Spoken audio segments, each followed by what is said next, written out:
اخلاق حسنہ میں سے ایک خلق نرمی کا بیان ہے۔ تمام امور میں، ہر کام میں نرمی کو اختیار کرنا۔ امام بدر الدین عینی حنفی عمدۃ القاری میں الرفق کا معنی بیان کرتے ہیں۔ یہ عربی کا ورڈ ہے رفق، اس کا معنی ہے نرمی۔ آپ بیان فرماتے ہیں کہ قول اور فعل میں نرمی کرنا، یعنی آپ کی زبان میں نرمی ہو، آپ کی گفتگو میں نرمی ہو، بات چیت میں نرمی ہو۔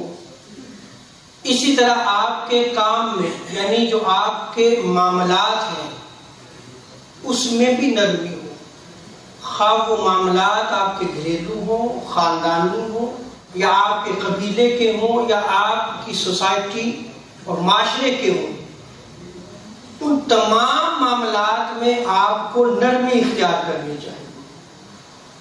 آسان چیز کو اختیار کرنا بھی نرمی کے معنی میں آتا ہے کہ دو چیزیں سامنے آ جائیں، ایک مشکل ہے اور ایک آسان، تو آپ آسان چیز کو جو ہے وہ اختیار کریں، اور یہ سختی اور ملامت کی ضد ہے۔